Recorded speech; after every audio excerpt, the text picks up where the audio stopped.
এবার চলো গুরু, দেখি যদি ঠান্ডা হয়ে যায়, নইলে আজ হরি মটর খেতে হবে। পয়সা নেই একটাও পকেটে। চলো, তোমার নাম প্রদীপ গুন্ডা।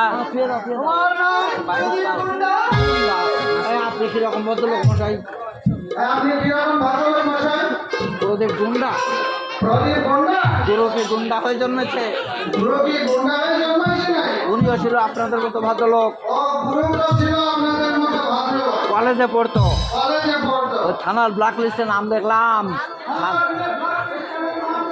প্রদীপ গুন্ডা, প্রদীপ গুন্ডা। ঠিকই দেখেছেন। বলুন কি গুন্ডামি করতে হবে? তুমি কিছু মনে করো না। থাক থাক থাক, জুতো মেরে আর গরু দান করতে হবে। এই লোকটার সঙ্গে কথা বলতে হবে না গুরু। চলে এসো।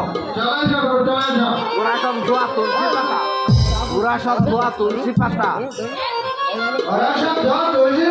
উপরে যে কোন চাকর, ভেতরে খড়ের গাদন। আমরা গুন্ডা, আমরা ডাকাত। ভদ্র বেশি ডাকাত, ভদ্র বেশি ডাকাত। চলে এসো গুরু, চলে এসো। প্রস্থান প্রস্থান। আমি মানে আমার, আরে ওর কথা বাদ দিন। বলুন কি বলবেন? একটা কাজ করে দিতে পারবেন? কি কাজ? মদ খেয়েছো? ভয় নেই, নেশা হয়নি। একটা লোককে আমি সরিয়ে দিতে চাই। খুন? হ্যাঁ। লোকটা বেঁচে থাকলে আমার সামাজিক সুনাম নষ্ট হবে, তাই আমি চাইছি লোকটাকে শেষ করে দিতে।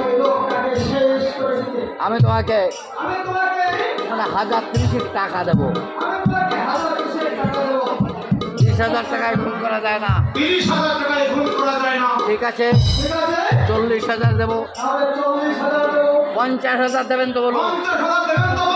একটু বেশি, একটু বেশি না। একটা প্রাণের মূল্য জানেন?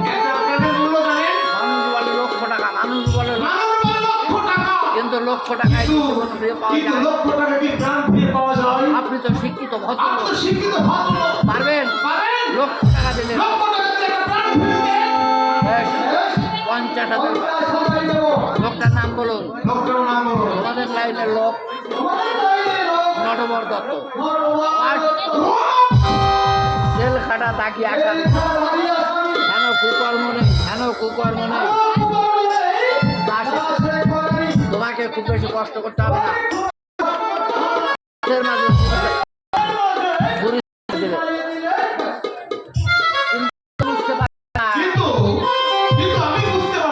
আপনার মতো ভদ্রলোকের কোন পাকা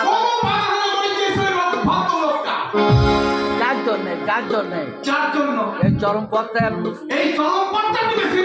আমাকে ব্ল্যাকমেল করেছে, আমাকে ব্ল্যাকমেল করেছে। ব্ল্যাকমেল মানে ভয় দেখিয়ে টাকা কি এমন কর্ম করেছে,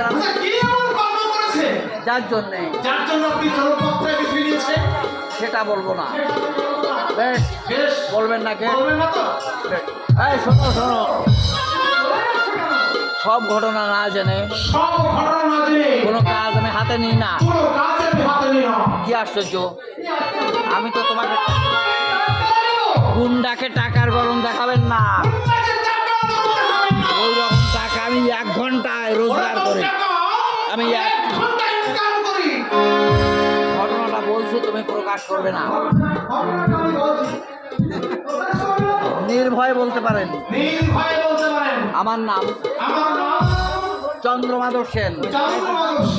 তুমি যাও দেখছি। আমার বড় ছেলের নাম অনিন্দ সেন। আমাদের সব খবর রাখতে হয়। আমাদের সব তারপর বলুন, একটা মেয়ের সঙ্গে অনেকজন বিয়ে দিয়েছিলাম। একটা মেয়ের সঙ্গে দেবী রায় বলে এক ভদ্রলোক, নিজের ভাগ্নি বলে তার পরিচয় দিয়েছিল। এখন জানতে পারছি মেয়েটা নরবর দত্তের। হ্যাঁ? আপনি সত্যি বলছেন?